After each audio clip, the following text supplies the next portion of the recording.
Humans Can Swim, written by GeneralLeia-SAOS. Lieutenant Commander Kono Koa, leader of Earth's Waltz Amphibious Assault Unit 3, chugged his jungle juice, slammed the bottle on the table, then stuck out his tongue and gave a primal shout at the Denari POWs.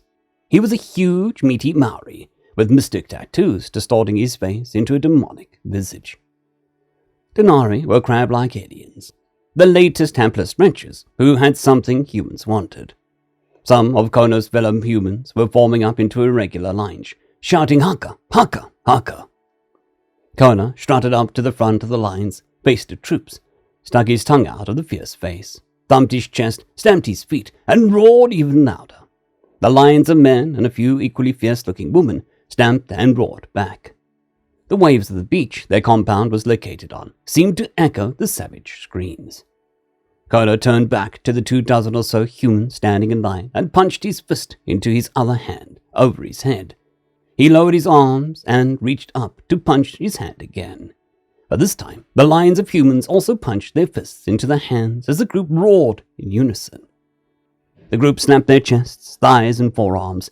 They stomped and thudded. They shouted, growled, and roared. Their faces, with wide glaring eyes and tongues protruding, were the image of dark beings from a hell dimension.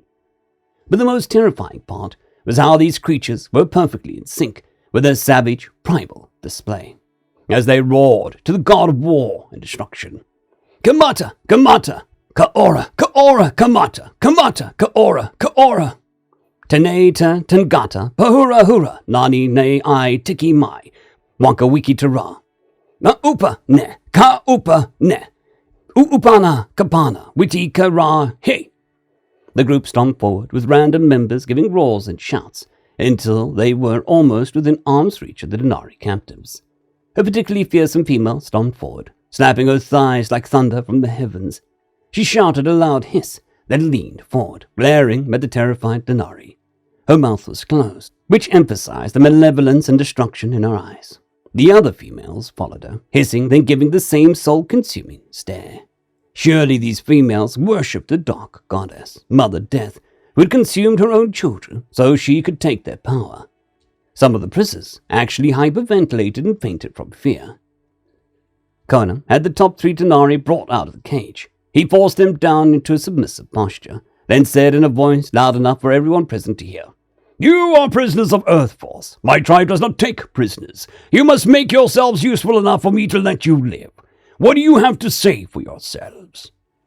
The Denari commander looked up.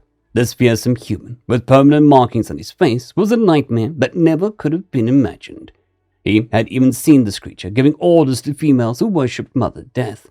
But he still had presence of mind to ask, "How are you able to survive the water? You are mammals, not amphibians. You have no fins, tails, webbing, or gills. When your kind fought alongside us before you betrayed us on the Umlu Desert Worlds, it was as though your kind must have evolved from the desert. We translated the unit insignias, and they were all desert creatures. How is this possible?" These last words were choking sob. Kono laughed evilly and answered, "Earth is 70% oceans. The land is our mother, but the water is our father. My tribe learns to swim before we can walk. One of our greatest warriors taught us, know your enemy. We fought alongside you against Unda so that we could know you inside and out. But you never questioned why we would be willing to shed blood for you. Now do you know? It is because when you want Earth to fight your war, we will win that war. We'll fight for our own glory and power. Our blood is not to be spilled to feed the greed of others." The Nari chittered nervously, making noises sounding like pebbles in a can. Kono paced back and forth in front of the leaders, then announced, "Your only use to me is information. Tell me of your troop deployments, your passcodes, your unit and weapons capabilities, and how we can easily conquer your worlds with as little human life lost as possible. Know this, we are a vengeful species. For every one of ours that you kill, we will kill 10 of yours." He leaned towards the leader, who would normally be taller than him, but the submissive posture made him slightly shorter. "Talk!" The Denari captain was visibly shaken. "I must not." Kono pulled out his pistol. He removed the ammunition clip, moved around, and waved it in the Denari's face. "This is not a regular bullet. This is a HESH bullet. HESH means high explosive squash head.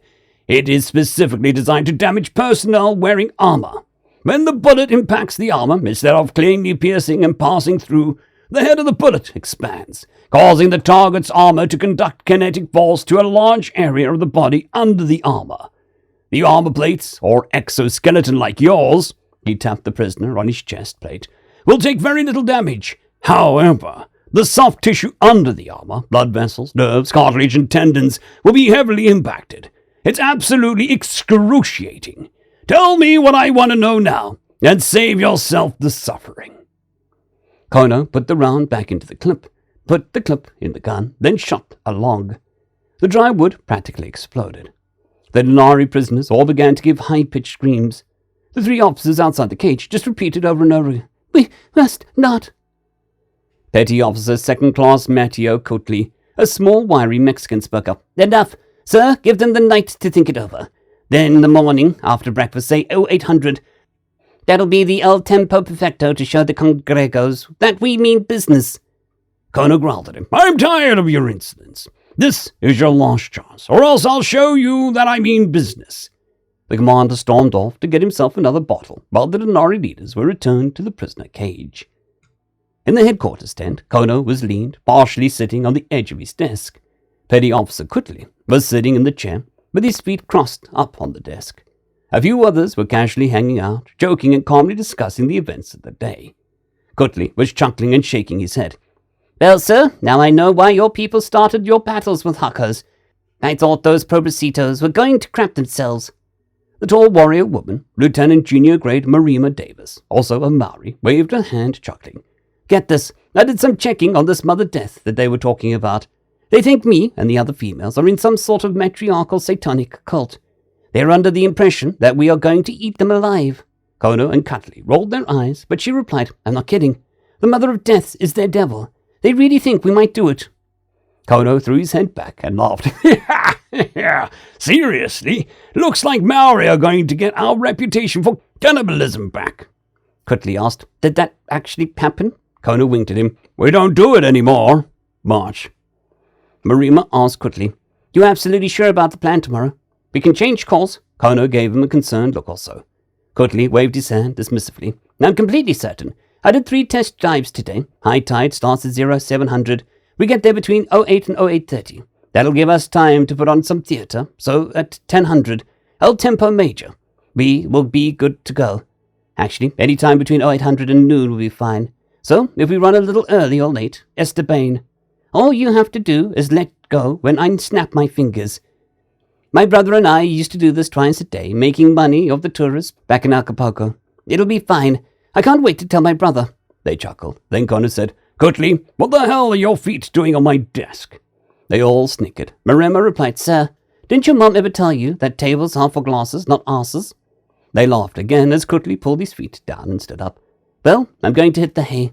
I think I'll casually stroll by the cages and mention that Chief has some new recipes that she wants to try out." He made a motion with his hand, twirling an imaginary moustache. In the cages, the Denari discussed their situation, but Al spoke. "These humans will not do what they threaten. Yes, they did betray us, but none of their actions have actually violated galactic laws.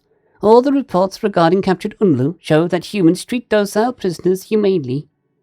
M responded. "Those same reports said that humans are desert mammals. They even showed training facilities in desert warfare. They are land-based creatures, but they swim with ease. We should have been safe in the water, but obviously weren't." Baal rubbed his forelegs together thoughtfully. "Perhaps these humans have been altered?" L'Ur chimed in. "Such successful alterations take time. It is most likely that they did not adapt if their world really has that much water. Humans are known for highly unpredictable tactics in all climates and terrains. Earth is a Class 10 Deathworld. If they have multiple climates, that would explain a lot. Particularly, it would explain why those who personally know humans advise so strongly against asking for their assistance with the Unla." The Denari kept discussing the situation late into the night, voting over and over about whether or not to cooperate. A couple hours before sunrise, they finally agreed that they would not cooperate. The next morning, several of the prisoners were marched out to a cliff. Kona, Marama, and Cutley stood near the edge. Several Denari, including the leader, Baal, were standing close by, under heavy guard.